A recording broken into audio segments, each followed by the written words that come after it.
এই পৃথিবী কেমন আজব, তাই না? কেউর বাড়িতে হাসি আছে, আবার কেউর বাড়িতে কান্না আছে। কেউর উনুন জ্বলে, আবার কেউর উনুন নিভে যায়। এটাই বাস্তবতা। কেন আমি দেখেছি এরকমই দারিদ্রতা আমাদের গ্রামে অনেক কেউ আছে।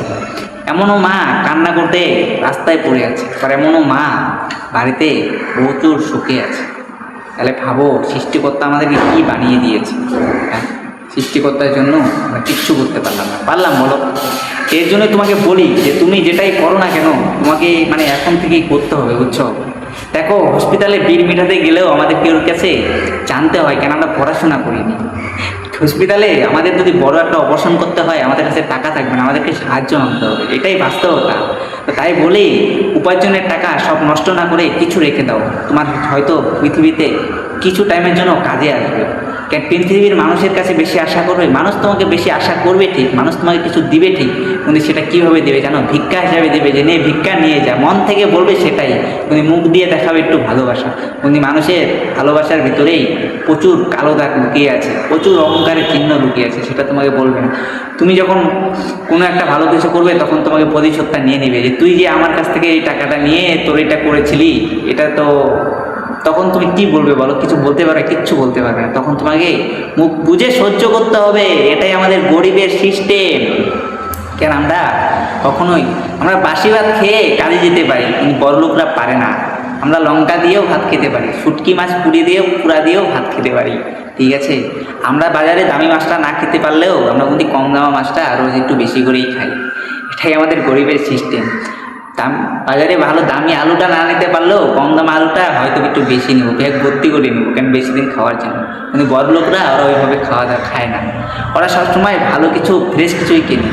বাজারে তুমি সবজি কিনতে গেলে তোমাকে কিভাবে মূল্য দেওয়া হয় জানো? তোমাকে মূল্য দেওয়া হয় যে তুমি ব্যাগটা নিয়ে গিয়েছো, কি লাগবে। ভাবছি যে মানুষ যে কতটা নিষ্ঠুর হলে মানুষকে খারাপ রাস্তা দেখায়। এটা আমি আমার বয়সে শিখছি, যে আমাকে মানুষ কত রকম করে গরিব বলে কতভাবে অবহেলা করে ছেড়ে দিয়েছে। কেউর কাজ আমি দুদিন পরে করেছি, তারপরে আমাকে 100 টাকা দিয়েছে। এমনকি সারাদিন কাজ করার পরে আমি 10 টাকা পেয়েছি। এমনও দিন আমার যাচ্ছে এখনও। তো হলে মানুষ ভাবো যে এখনও আমাদের জীবনে গরিবগুলা কত পিছনে পড়ে আছে। আমরা কিছুই করতে পারতেছি বলো? তা আমি সবাইকে বলি যে আমরা কেন এরকম হয়ে আছি বলো তো?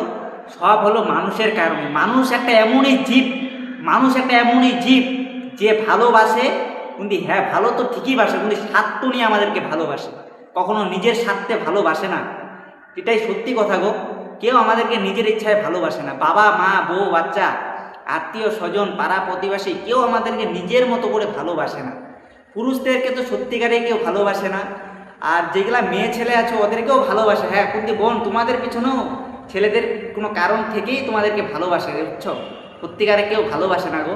এর জন্যই বলি, আমাদের পৃথিবীটা কিন্তু ছোটো না। ডেলি দিন আর কাল আসতেছে, ঠিক আছে? সূর্য ডেলি উঠতেছে, কিন্তু আমরা কিছুদিনের ডেলি একটা করে হয়তো কোনো ভুল করতেছি। এমনও কিছু ভুলের জন্য হয়তো আমাদের পৃথিবীটা আজকে আমরা গরিব বলে এরকম হয়ে আছে। আমার মতো আছো ভাই দাদারা, অনেকেও আছো যে তোমরা গরিব আছো, ঠিক আছে? আমিও তোমাদের থেকে অনেক গরিব ঘর থেকে বিলং করি। তো আমি চেষ্টা করি যে আমরাও ভালো করে ভালো ডিসিশন ভাবে ভালো কিছু কাজ করি, বুঝছো? কেন এটাই আমাদের করা ভালো হবে। কেন আমরা বড় লোকদের মতো হতে পারবো না? কেন ওরা বাপ জ্যাঠারা ওদেরকে দিয়ে গেছে, তার জন্য ওটা কিছু সেটিং করে তারপরে একটু এগিয়ে গিয়েছে। কিন্তু ওটা ভেবে আমরা যদি অতীতগুলোকে ভুলে যাই, তাহলে কিন্তু কখনোই আগাতে পারবো না। এটাই আমি বলতে চাই তোমাদেরকে। একটা কথা মাথায় রেখো, যে হয়তো কথাগুলো আমার খারাপ লাগবে, কথাগুলো খারাপ মাইন্ডে নিও না। এটাই আমি বলি। কেন আমিও একটা গরিব, তুমিও যদি গরিব। এমনও কেউ আছে যে একজন কামাই করে 5 জনকে চালাচ্ছে, আবার এমনও লোক আছে 5 জন কামাই করে কিন্তু তাও সংসার ঠিকভাবে চলে না। কেন জানো? সেই সংসারে অশান্তি আর দারিদ্রতা লুকিয়ে আছে। বউর অশান্তিতে সংসার কখনোই উন্নতি হয় না, আর মায়ের অভিশাপে কখনো ছেলে ভালো হয় না। তো তাই সেই মায়েদেরকে বলি, কোনো ছেলেকে তুমি মুখ পুষে এমন অভিশাপ দিও না যে কেউ লাইফে কিছু করতে না পারে। আর আমি সেই বউদেরকে বলি, তোমার স্বামীদেরকে এমনভাবে কিছু বলো না যে সেও কিছু ভবিষ্যতে তোমার জন্য না করতে পারে। কেন জানো? সমাজ একটা এমনই জিনিস, স্বামী আর ছেলে এই দুটাকে কেউ হারালে ও সমাজকে কেউ দাম দেয় না। তুমি একটা ভাবো তো, তুমি যদি মা হতে না পারো, তা তোমাকে পাড়া প্রতিবেশী কি বলবে? যে মেয়েটা মা হওয়ার যোগ্য নেই, ঠিক আছে? আর পুরুষদেরকেও আমি বলি যে পুরুষ তুমিও এমন কোনো মা বোনদেরকে এমনভাবে আঘাত দিও না যে হয়তো তুমি বাড়ি থেকে বেরো ভালোভাবে, কিন্তু বাড়ির বাইরে যেয়ে হয়তো তুমি নেশা ভাঙ করে হয়তো টাকা উপার্জন করো না, তার জন্য কিন্তু বাড়িতে অশান্তি হয়। কিন্তু মেন কারণ কিন্তু পুরুষটাই হয়, বুঝছো? এটাই হলো আমি বলি, কেন আমি একটা পুরুষ, আমি দেখেছি যে আমরা যদি বাড়িতে ঠিকঠাক করে সবজি বাজার যদি খাওয়ার দাওয়ার সব আশা পূর্ণ করি না, কোনোদিনও সেই সংসারটায় অশান্তি হবে না গো। কিন্তু আমরা সেইভাবে কাজ করি না আমাদের। কিন্তু হ্যাঁ, আমাদেরও সৃষ্টিকর্তা এমনভাবে বানিয়ে দিয়েছে যে আমাদের বাধা আমরা দেখি মানুষের, কিন্তু কখনো কিছু করতে পারি না। স্বপ্ন দেখি, লক্ষ্যও দেখি, পূর্ণ হয়, কিন্তু আমাদের সেটা ইচ্ছাটা হয় কি, সেটাতে আমাদের অরিজিনালটা হয়। কিছুদিনের জন্য সেই স্বপ্নগুলো আমাদের কাছে আসে, আবার ভেঙে চলে যায়। হয়তো আমরা গরিব পরিবার থেকে যদি একটা ভালো গাড়ি নিই, ওটা কিছুদিনের জন্যই চালাতে পারো। তুমি যদি মধ্যবিত্ত হও, যদি তোমার কাছে জমি জায়গা না থাকে, কি বাড়ি তোমার যদি কেউ না থাকে, তুমি হ্যাঁ একটা ভালো গাড়ি নিতে পারো, একটা বুলেট নিতে পারো, এটা অকাত আছে তোমার। কিন্তু হ্যাঁ, এটা আমি বলে দিচ্ছি, তুমি বেশি দিন চালাতে পারবে না। কেন জানো? তুমি ওটা 2 মাস চালাতে পারো। আর হ্যাঁ, যদি তুমি একটু ভালো করে ব্যবসা কিছু করো, তাহলে প্রচুর দিন ওটাকে রাখতে পারবে, এটাই বাস্তবতা।